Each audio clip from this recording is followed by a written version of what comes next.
Nous sommes donc devant le mur de la rue d'Alsace. C'est le plus grand mur végétal que j'ai jamais réalisé puisqu'il fait près de 1300 mètres carrés. Il y a à peu près 130 espèces de plantes et donc en tout, comme il y a 30 plantes par mètre carré, on est à peu près sur 45 000 plantes.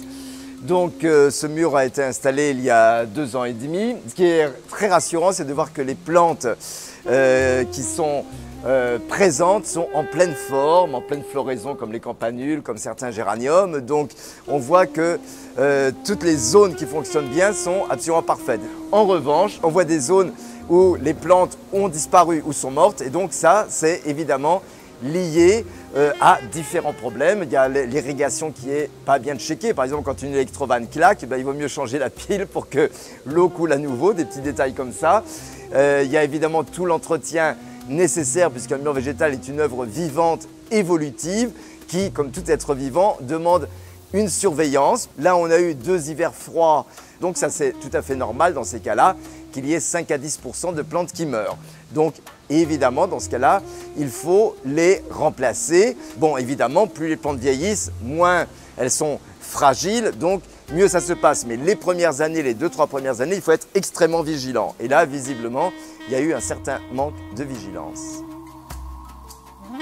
Là, on voit typiquement un problème de mauvaise gestion de l'irrigation. On voit ce conifère, un Chamaecyparis, au sommet à gauche, qui est vigoureux, qui est grand, qui est très ramifié. Puis quand on descend 2 ou 3 mètres plus bas, il devient de plus en plus petit. Et soudain, quand il y a une nouvelle ligne d'irrigation, on voit que la touffe devient superbe, énorme et très ramifiée. Donc ça veut dire évidemment qu'il n'y a pas assez d'eau qui coule au sommet. Il y en a assez pour irriguer les premières plantes en dessous. Et après, il n'y en a plus assez pour les autres. Donc on est vraiment sur ces problèmes de gestion de l'arrosage qui sont très très mal gérés ici.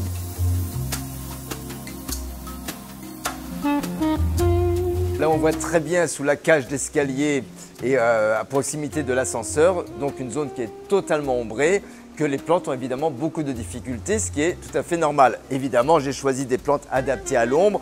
On voit que certaines fougères se développent quand même, mais bon, j'avais demandé depuis le début du projet de mettre un éclairage d'appoint, là, ce qui n'a jamais été réalisé, pour que les plantes aient quand même de quoi assurer leur photosynthèse et leur croissance. Et Dieu sait si maintenant, avec toutes les nouvelles sources d'énergie lumineuse à très basse consommation, comme les LED par exemple, on peut avoir un éclairage d'appoint qui consomme peu et qui n'est donc pas choquant écologiquement.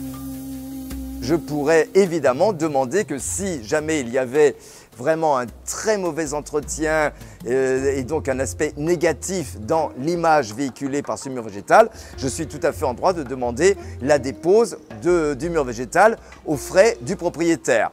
Bien évidemment, on n'en viendra pas là, mais tout ça c'est pour montrer qu'il faut quand même se ressaisir pour que tout soit parfait. Il faut très peu de travail, juste vraiment checker en détail l'irrigation et remplacer les plantes qui ont disparu.